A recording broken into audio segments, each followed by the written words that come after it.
જીવન કેવા હોવા જોઈએ? નાનાની વ્યક્તિ ઉપર અહોભાવ હોય.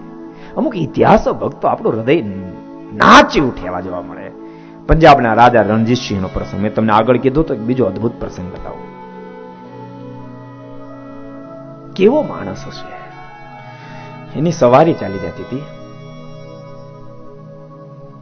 અને એ વખતે એક ડોશીમાં લોઢાની તવી લઈ અને અડાડવા માટે મહેનત કરતા હતા. પણ એટલી બધી ભીડ હતી, જે જે કાર થતો હતો કે જેને કારણે એ ગમે એટલી મહેનત કરે નજીક આવવા જાય ત્યાં સિપાહી ધોકો મારે બીજે 10-20 ફૂટ આગી વહી જાય.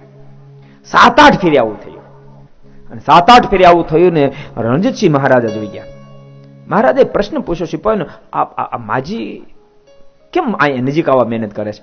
ત્યારે સિપાહી કીધું, એને એવું સાંભળ્યું છે કે મહારાજા છે ને એ પારસમણી જેવા છે. પારસમણી લોઢો ઉડાડે ને એ સોનું થઈ જાય. એ મહારાજાને પણ કોઈ જો લોઢો ઉડાડવે ને તો સોનું થઈ જાય. એટલે લોઢાની તવી લઈને દોડે છે.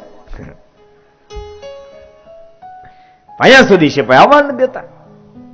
અને ત્યારે પંજાબના ધણી રણજીતસિંહના મુખમાંથી શબ્દ નીકળ્યા, મારા પર આટલો બધો વિશ્વાસ, મને લોઢી અડાડે ને સોનાની થઈ જાય અને હું રાજા બનીને વિશ્વાસ પૂરો ન કરું તો મને કોણ રાજા કહે?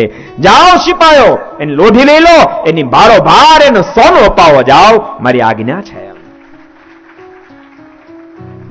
આટલી ઊંચાઈ પર બેઠેલા રણજીતસિંહ મહારાજા જરાક સવારી આગળ વધી. એક દૂર ભિખારી ઉભો હોય, એને વંદન કર્યું અને પંજાબનો ધણી આખો ઝૂકી જઈને એને સામું વંદન કર્યું. સિપાહીઓ કે, નામદાર, આ જરાક અનુચિત થયું લાગે છે. કેમ?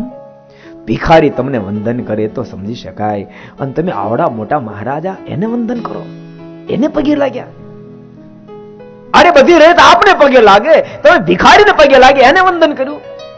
અને ત્યારે રણજીતસિંહ મહારાજાના મોઢામાંથી શબ્દો નીકળ્યા, ભિખારીઓ માણસ જો વંદન કરે અને હું સામે વંદન ન કરું તો ભિખારીમાંથી જાઓ, ભિખારીમાંથી જાઓ. મારી ફરજ આવે છે, મારે એને વંદન કરવું જ જોઈએ.